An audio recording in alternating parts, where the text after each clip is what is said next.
spiller. Det er Vortex Master her. Og som dere ser, så har jeg faktisk ikke spilt denne gangen.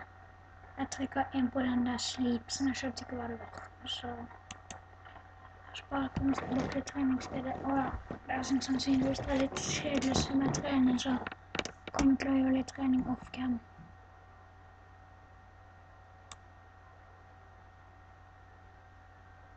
Men dessverre så ble det her siste episode for i dag. Men i morgen så skal jeg ha gjort litt trening. Du kaller det bare ting.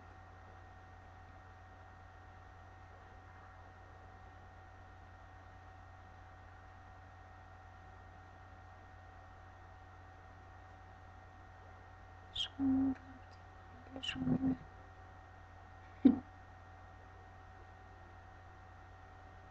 Og så tar vi bare ekstra ting.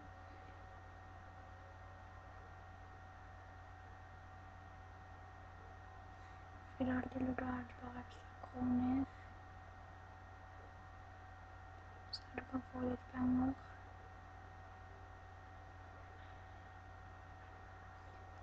Dette spillet er gøy.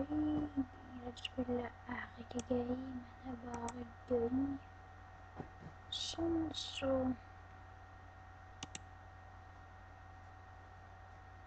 Bang. Litt mer. Vi er nødt til å få det her trygt sted, og det her er faktisk en veldig god måte å få det trygt på oss, så the game is so fun. Seriously, it's the best game alive.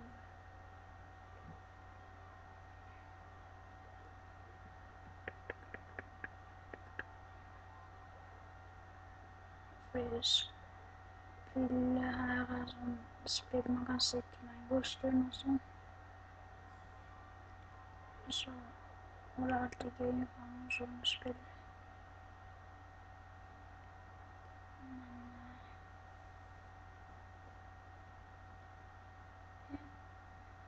Men det var for det jeg synes.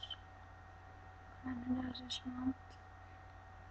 Kanskje det er det samme, men ja, det vet ikke jeg.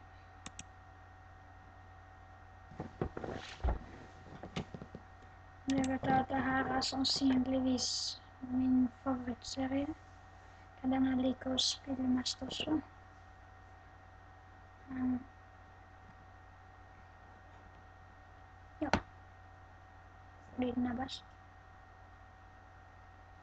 Det er bare sånn der.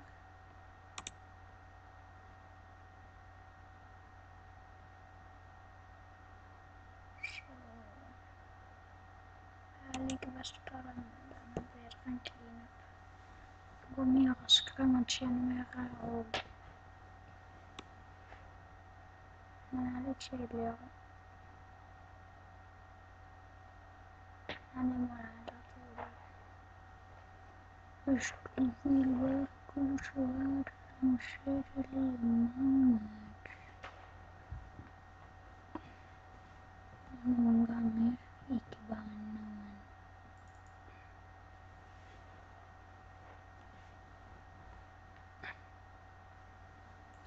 Men uansett.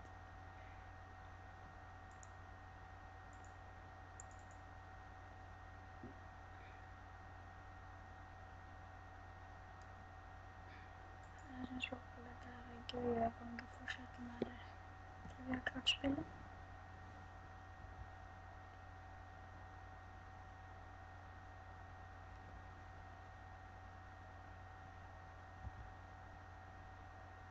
Men det var den siste zombien. Der. Jeg er ganske sikker på at den har lagt meg en Congregate-bruker, sånn at jeg ikke mister brukeren min. Fordi det hadde vært ganske trist. Fordi dette spillet er favoritten min og sånt. Men jeg har tenkt også, jeg vil sjekke den achievementen som jeg kan få med på det.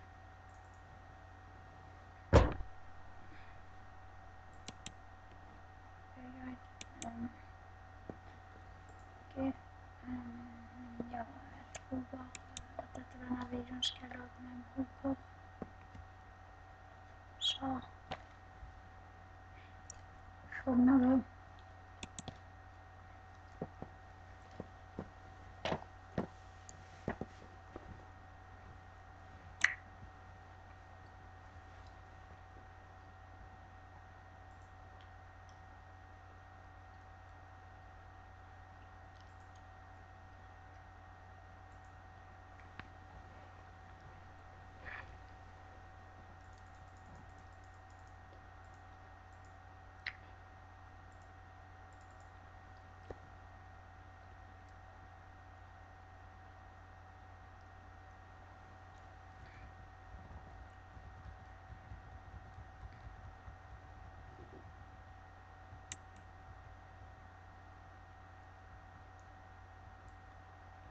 Men jeg glemte nesten at jeg recorder, men uansett.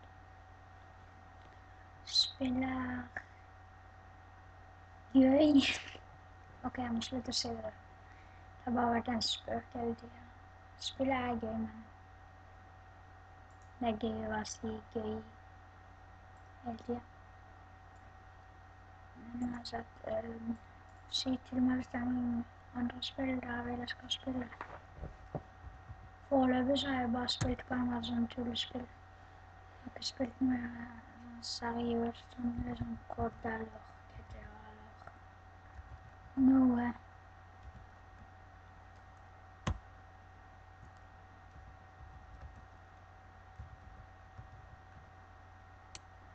Sånn, da var det ferdig. All jobs done. Og så ble det bang.